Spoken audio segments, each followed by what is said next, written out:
மின்மினி தமிழர்களுக்காகவே வந்தாச்சு முதல் hyperlocal social media app. உடனே டவுன்லோட் பண்ணுங்க. சுவாமி தயானந்த சரஸ்வதியின் தொலைநோக்கு பார்வையை முன்னெடுத்து செல்லும் வகையில் தேசிய கல்விக் கொள்கை உள்ளதாக பிரதமர் மோடி தெரிவித்துள்ளார். சுவாமி தயானந்த சரஸ்வதியின் 200வது பிறந்த நாளையொட்டி குஜராத் மாநிலம் மோர்பியில் உள்ள தங்காராவில் உள்ள பிறந்த இடத்தில் ஏற்பாடு செய்யப்பட்டிருந்த நிகழ்ச்சியில் பிரதமர் மோடி காணொலி மூலம் உரையாற்றினார். சுவாமி தயானந்தர் குஜராத்தில் பிறந்தவர் என்றும் ஹரியானாவில் தீவிரமாக செயல்பட்டு வந்தார் எனவும் குறிப்பிட்ட பிரதமர் இரு பிராந்தியங்களுடனான தமக்குள்ளே தொடர்பை எடுத்துரைத்தார். அவரது போதனைகள் தமது நடவடிக்கைகளை வடிவமைத்துள்ளதாகவும் அவரது மரபு தமது பயணத்தின் ஒருங்கிணைந்த பகுதியாக உள்ளது என்றும் பிரதமர் கூறினார்.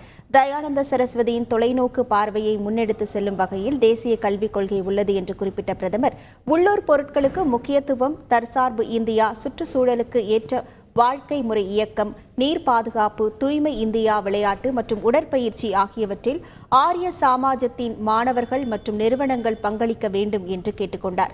முதல் முறை வாக்காளர்கள் தங்கள் பொறுப்புகளை புரிந்து கொள்ள வேண்டும் என்றும் அவர் வலியுறுத்தினார். பெண்களின் உரிமைகளுக்காக சுவாமி தயானந்தா குரல் கொடுத்ததை பாராட்டிய பிரதமர் நேர்மையான முயற்சிகள் மற்றும் புதிய கொள்கைகள் மூலம் நாடு தனது மகள்களை முன்னேறுகிறது என்று கூறி சமீபத்திய மகளிர் இடஒதுக்கீட்டு மசோதா குறித்து பேசினார். மின்மினி தமிழர்களுக்காகவே வந்தாச்சு முதல் ஹைப்பர்லோக்கல் சோஷியல் மீடியா ஆப். உடனே டவுன்லோட் பண்ணுங்க.